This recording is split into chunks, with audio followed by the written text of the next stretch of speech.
الحمد لله رب العالمين والصلاة والسلام على الكريم أما بعد. محترم سامعین کرام، غیر مسلموں کے ساتھ عدل و انصاف اور عدل و احسان کے تعلق سے ہمارے درمیان گفتگو چل رہی ہے، اور آپ کے سامنے حضرت علی رضی اللہ تعالی عنہ دور خلافت کا ایک واقعہ جو حضرت علی رضی اللہ تعالی عنہ کے ساتھ خود پیش آیا تھا آپ کے سامنے بیان کیا گیا. ایک واقعہ اور دیکھیں. یہ واقعہ حضرت عمر بن خطاب رضی اللہ تعالی عنہ کے دور خلافت میں پیش آیا. روایت کرنے والے حضرت انس رضی اللہ تعالی عنہ بیان کرتے ہیں کہ ایک مصری باشندہ، مصر کے رہنے والوں کو قبطی کہا جاتا ہے کہ وہ عیسائی دھرم کے ماننے والے ہوتے ہیں. ایک مصری باشندہ جو کہ مصر کا رہنے والا تھا، وہ ہزاروں میل سفر طے کر کے مدینہ حضرت عمر بن خطاب رضی اللہ تعالی عنہ کی خدمت میں آیا اور کہا، اے امیر المومنین، میں ظلم سے آپ کی پناہ چاہتا ہوں. حضرت عمر رضی اللہ تعالی عنہ نے کہا، تھوڑا غور سے سنیں، حضرت عمر رضی اللہ تعالی عنہ نے کہا کہ آپ کو پناہ مل چکی ہے، آپ کو کوئی ہاتھ نہیں لگائے گا. تو اس نے کہا، اے امیر المومنین، میں ہزاروں میل کا سفر کر کے مصر سے آپ کے پاس ایک شکایت لے کر کے آیا ہوں، اور شکایت یہ ہے کہ امیر المومنین، میرا عمرو بن عاص کے بیٹے سے گھوڑ دوڑ کا مقابلہ ہوا. پہلے ہم عمرو بن عاص رضی اللہ تعالی عنہ کے بارے میں جان لیتے ہیں.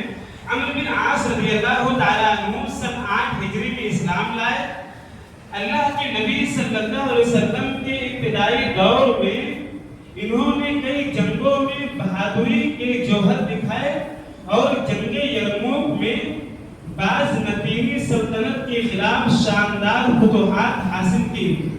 اور حضرت عمر رضی اللہ تعالی عنہ کے دور خلافت میں حضرت عمرو بن عاص رضی اللہ تعالی عنہ صرف 4000 کا لشکر لے کر کے مصر کو اکیلے فتح کیے، اور باقی مصر کا لقب جو ہے عمرو بن عاص رضی اللہ تعالی عنہ کو ملا. حضرت عمر رضی اللہ تعالی عنہ نے عمرو بن عاص رضی اللہ تعالی عنہ کو مصر کا گورنر اور حاکم بنا دیا. لہذا وہ شکایت کرتا ہے کہ اے امیر المومنین، میرا عمرو بن عاص جو کہ مصر کے گورنر، مصر کے بادشاہ ہیں، ان کے بیٹے سے میرا گھوڑ دوڑ کا مقابلہ ہوا. میرا گھوڑا اس کے گھوڑے سے آگے نکل گیا، لہذا میرا گھوڑا آگے نکل گیا، اس کی وجہ سے اس نے مجھے کوڑے سے بہت مارا، یہ کہہ کر کے کہ میں اشراف زیادہ ہوں، میں امیر کا بیٹا ہوں، لہذا تمہاری ہمت کیسے ہوئی کہ تمہارا گھوڑا میرے گھوڑے سے آگے نکل گیا، یہ کہہ کر کے اس نے مجھے بہت مارا. حضرت عمر رضی اللہ تعالی عنہ نے اس کی شکایت کو درج کی.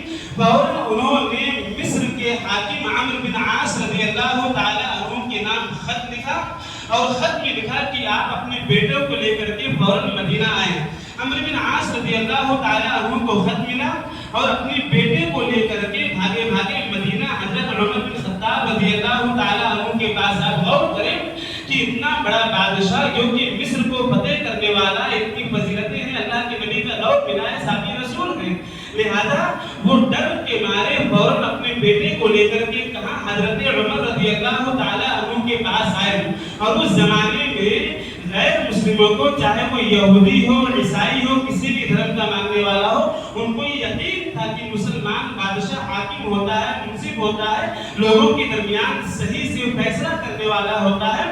لہذا وہ حضرت عمر رضی اللہ تعالی عنہ کے پاس کسی بھی آیا، لہذا وہ عمرو بن عاص رضی اللہ تعالی عنہ اپنے بیٹے کو لے کر کے مدینہ آئے. حضرت عمر رضی اللہ تعالی عنہ نے گھوڑا لیا اور اس قبطی کو، مصری باشندے کو دیا اور کہا کہ تم عمرو بن عاص کے بیٹے کو مارو. لہذا اس نے عمرو بن عاص کے بیٹے کو مارنا شروع کیا. حضرت عمر رضی اللہ تعالی عنہ بیچ بیچ میں فرمایا کرتے کرتے تھے کہ اشراف زادے کو مارو، یعنی جو اپنے آپ کو بہت بڑا بن رہا تھا اس کو اور مارو۔ حضرت انس رضی اللہ تعالیٰ عنہ بیان کرتے ہیں کہ اللہ کی قسم اس نے اسے خوب مارا اور وہ مارنے سے رک نہیں رہا تھا۔ ہم نے اپنے دل کے اندر محسوس کیا کہ اب اسے نہیں مارنا چاہیے، اس نے بہت زیادہ مار دیا ہے۔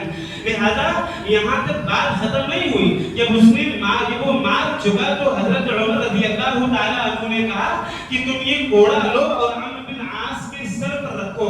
تو اس قبطی نے کہا کہ اے امیر المومنین، مجھے میرا انصاف مل چکا ہے، میں نے اپنا بدلہ لے لیا ہے، میں ایسا نہیں کر سکتا ہوں۔ پھر اس کے بعد حضرت عمر رضی اللہ تعالیٰ عنہ نے تاریخی جملہ حضرت عمرو بن عاص رضی اللہ تعالیٰ عنہ سے بولے، کہا کہ آپ نے کب سے لوگوں کو اپنا غلام سمجھ لیا ہے، حالانکہ ان کی ماؤں نے انہیں آزاد جنا تھا، آزاد پیدا کیا تھا، تم نے لوگوں کو اپنا غلام بنانا شروع کر دیا ہے۔ یعنی حضرت عمر نے ان کو ڈانٹا۔ تو عمرو بن عاص رضی اللہ تعالیٰ عنہ نے کہا اے امیر المومنین، اس آدمی نے یہ شکایت میرے پاس نہیں لے کر کے آئی، اس وجہ سے مجھے اس کا علم نہیں ہو سکا، اگر یہ میرے پاس آتا تو میں ضرور انصاف سے کام لیتا۔ تو ذرا غور کریں، یہ صحابہ کرام کا دور تھا، یہ صحابہ کرام کا انصاف تھا، یہ صحابہ کرام کا عدل تھا۔ ایک غیر مسلم کے ساتھ اس طریقے سے یہ لوگ فیصلہ کیا کرتے تھے، اور یہی صحابہ کرام جو ہے ان لوگوں نے اللہ کے نبی صلی اللہ علیہ وسلم سے یہ تمام چیزیں سیکھی۔ میں آپ کا 2 منٹ اور لوں گا، لہذا میرا آپ سے ایک سوال یہ ہے کہ آپ صحابہ کرام کی عظمت کو، صحابہ کرام کی رفعت کو اچھے سے جانتے ہیں۔ اب میں آپ سے سوال کر رہا ہوں کہ اگر کوئی شخص یہ کہے کہ حضرت صحابہ کرام کی شان میں گستاخی کرتے ہوئے کہ حضرت امیر معاویہ رضی اللہ تعالیٰ عنہ یہ شرابی اور کبابی تھے، یا اسی طریقے سے وہ یہ کہے کہ حضرت ابو بکر، عمر اور عثمان رضی اللہ تعالیٰ عنہ انہوں نے حضرت علی سے حکومت کو چھینا، کرسی کو چھینا، یا یہ کہے کہ حضرت ابو ہریرہ رضی اللہ تعالیٰ عنہ یہ درباری مولوی تھے۔ حضرت ابو ہریرہ رضی اللہ تعالیٰ عنہ ان کی بہت ساری فضیلتیں ہیں۔ آپ حدیث کی بڑی بڑی کتابیں اٹھا لیں، کوئی صفحہ آپ کو خالی نہیں ملے گا، ہر صفحے پر 5-6 بار آپ کو عن ابی ہریرہ ملے گا۔ تو کوئی حضرت ابو ہریرہ رضی اللہ تعالیٰ عنہ کو درباری مولوی کہے تو آپ کیا انصاف کریں گے؟ اگر وہ آدمی مر جاتا ہے تو کیا آپ اس کی نماز جنازہ پڑھیں گے؟ آپ اس کی نماز جنازہ پڑھیں گے جو صحابہ کرام کی شان میں گستاخی کریں؟ ہمارے باپ کو اگر کوئی برا کہہ دے تو ہم اس کی جنازے میں شریک نہیں ہوتے ہیں، تو ایسے انسان کی نماز جنازہ کیسے پڑھ سکتے ہیں؟ آج فیس بک پر اور یوٹیوب پر ایک واقعہ مچا ہوا ہے، جو کہ سلمان ندوی، جو کہ ندوہ سے فارغ تھا اور صحابہ کرام کی شان میں گستاخی کیا کرتا تھا، حضرت امیر معاویہ رضی اللہ تعالیٰ عنہ کو برا بھلا کہا کرتا تھا، حضرت ابو بکر، عمر اور عثمان رضی اللہ تعالیٰ عنہ کو برا بھلا کہا کرتا تھا، حضرت ابو ہریرہ رضی اللہ تعالیٰ عنہ کو برا بھلا کہا کرتا تھا۔ آج اس کا انتقال ہو گیا ہے تو یہی ندوہ کے علماء اسے فرشتہ صفت بتلا رہے ہیں، اس کی نماز جنازہ لوگوں نے پڑھی ہے۔ کیا یہ انصاف ہے؟ کیا وہ صحابہ کرام سے بڑھ کر کے تھا؟ کیا وہ صحابہ کرام سے اس کی عظمت بڑی تھی؟ اگر وہ کوئی انسان ایک صحابی کو بھی برا کہتا ہے تو وہ ہماری نظر میں وہ منافق ہے، وہ دائرہ اسلام سے خارج ہے، کیونکہ یہی صحابہ کرام تھے جو اللہ کے نبی سے علم دین سیکھے اور انہی کے ذریعے سے اسلام ہم تک پہنچا۔ تو ہم ایسے انسان جو کہ صحابہ کرام کو برا بھلا کہتا ہے، چاہے وہ ہمارے مسلک کا بڑا عالم ہی کیوں نہ ہو، ہم اس کی تردید کرتے ہیں، ہم اس کا رد کرتے ہیں، ہم اس سے برات کا اظہار کرتے ہیں۔ لہذا اگر وہ مر جاتا ہے تو نہ تو ہم اس کی نماز جنازہ پڑھیں گے، نہ ہم اس کے لیے دعائیں مغفرت کریں گے، بلکہ اس کا معاملہ اللہ رب العالمین کے ساتھ ہے کہ اللہ رب العالمین اس کے ساتھ کیا کرے گا۔ تو ایسے انسان کی آپ ضرور تردید کریں۔ لوگ اس کا دفاع کر رہے ہیں کہ اگر اتنے بڑے عالم تھے، اتنے بڑے مفکر تھے، انہوں نے ایک صحابی کے بارے میں، 2 صحابی کے بارے میں کہہ دیا تو کیا ہوا؟ آپ ان کے لیے دعائیں مغفرت کریں۔ ارے بھائی کیسے کریں؟ وہ ایک صحابی کو بھی اگر برا بھلا کہتا ہے تب بھی ہم اس کے حق میں کوئی اچھی بات نہیں کہہ سکتے ہیں۔ ایسے انسان کو ہم ملعون، مردود کہیں گے، منافق کہیں گے۔ بہرحال اللہ رب العالمین سے دعا ہے کہ اللہ تعالیٰ ایسے لوگوں کو جو ہے جہنم کے اندر داخل کرے.